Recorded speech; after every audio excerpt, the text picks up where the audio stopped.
Everyone, চলে এলাম আবার একটা নতুন ব্লগ নিয়ে। তো আজকে এসেছিলাম হচ্ছে চিড়িয়াখানায় এসেছিলাম 18ই জানুয়ারি। তো 18ই জানুয়ারি ভিডিওটা আজকে পোস্ট হচ্ছে। আমি কিন্তু রেগুলার পোস্ট করতে পারি না। তো চলো, চিড়িয়াখানা চলে এসেছি। তো অনেক দিন ধরেই ছেলের বায়নাতেই আসা হলো চিড়িয়াখানা। তো আমরা যাদের সাথে প্রত্যেকবার ঘুরতে যাই তাদের সাথেই এসেছি। তাদের সাথে আমাদের এত ভালো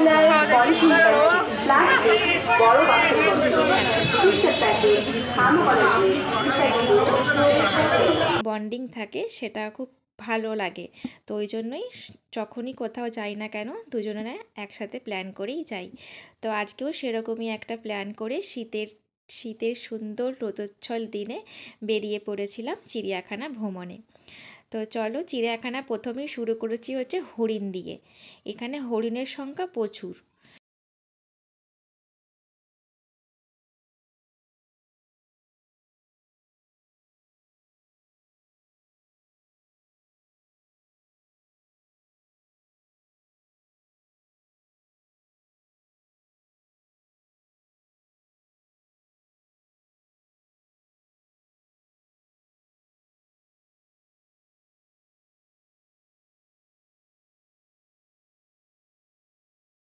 হরিণ দেখে পাখি দেখে চলে এসেছি ভাল্লুকে। তো এখানে দুটো ভাল্লুক কুস্তি করছে, দেখতেই পারছো। তারপরে আমরাও একটুখানি খেয়ে নিলাম হচ্ছে আইসক্রিম। ওদের কুস্তি থেকে আমরাও হাঁপিয়ে গেছি, তাই একটুখানি খেয়ে নিলাম আইসক্রিম। তো আইসক্রিম খেতে খেতে চললাম অন্য কোনো কিছু দেখার উদ্দেশ্যে। তো চলো তো দেখি কি দেখা যায় এরপরে।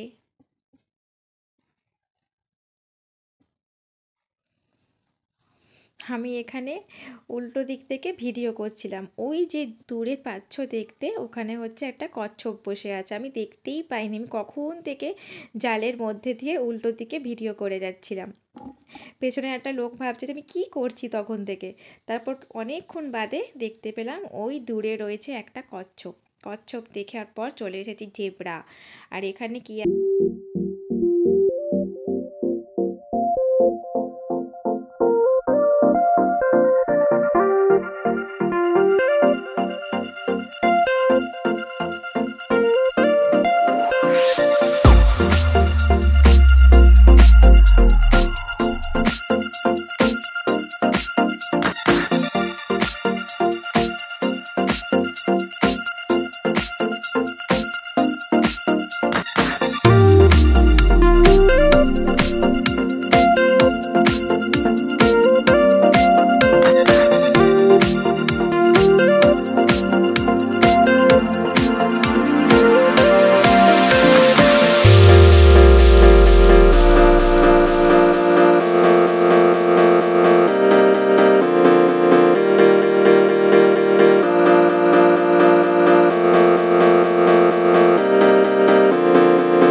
যেটা দেখার জন্য এসেছিলাম, পাখির যে টানেলটা করেছে ওটা কিন্তু বন্ধ ছিল।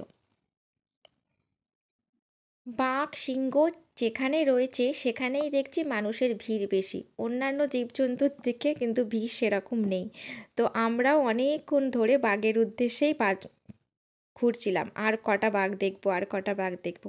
আর এটা কি বলতো, হিপোপটেমাস মানে গন্ডার, বলে না গন্ডারের চামড়া।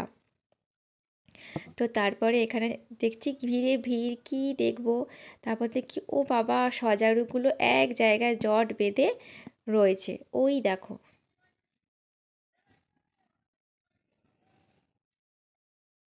সাপ দেখতে পাইনি, হয়তো মানে ছিল, কিন্তু চিড়িয়াখানাটা এত বড়, পুরোটা কভার করতে করতেই সময় কেটে যায়, তো আর সাপ দেখা হয়নি। এটাও দেখলাম পাখি রয়েছে, ওই গিরগিটি এইসব রয়েছে।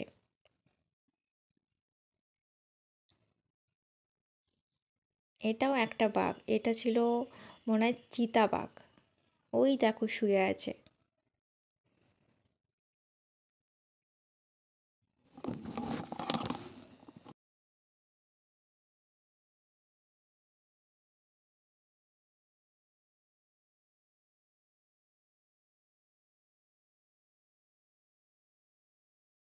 হাঁটতে হাঁটতে এখানে একটু বসে বসে হাই তুলছিলাম, দেখেছো, ক্লান্ত হয়ে পড়েছি।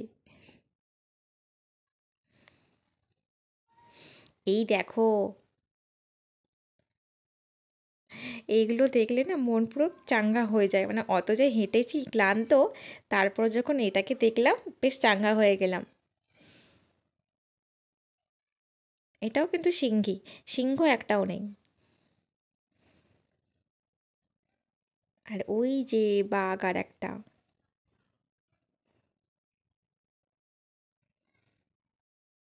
আগে শুধু ছোটবেলায় ভাবতাম, এই যদি খাঁচার মধ্যে দিয়ে আমি ঢুকে যাই তাহলে তো আমি শেষ, আর যদি বাঘটা বেরিয়ে আসে, খালি একই প্রশ্ন করতাম, যদি বাঘটা বেরিয়ে আসে, যদি বাঘটা বেরিয়ে আসে। আর এই যে এখানে একটা সাদা বাঘ, পরপর অনেকগুলো বাঘ সিংহ রয়েছে দেখলাম। সবাই বাঘ আর সিংহর ভিডিও করতে ব্যস্ত, দেখেছো, ফোনে ফোনে পরপর শুধু বাঘের ভিডিও আর সিংহর ভিডিও করছে।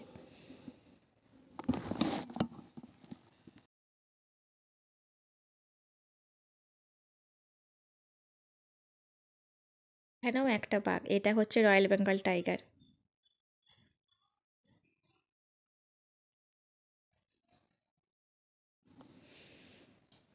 তো বাঘ দেখে আপাতত গন্তব্য শেষ করেছি। তারপর এখানে এসে হাঁপিয়ে গেছি, জন্য কোল্ড ড্রিঙ্কস নিচ্ছিল। তো কোল্ড ড্রিঙ্কস খেয়েই তারপরে আমরা চিড়িয়াখানা থেকে বেরিয়ে গেছিলাম বাড়ির জন্য। তো আজকের মতো ভিডিওটা এইটুকুই। যদি কিছু ভালো লেগে থাকে অবশ্যই আমার চ্যানেলটাকে সাবস্ক্রাইব করে পাশে থেকো। প্রতিবারের মতো আবারও বলছি, লাইক করতে, কমেন্ট করতে কেউ ভুলো না। তো চলো, আজকের মতো বিদায় নিচ্ছি। ততক্ষণের জন্য সবাই খুব ভালো থেকো, সুস্থ থেকো। দেখা হচ্ছে নেক্সট ব্লগে।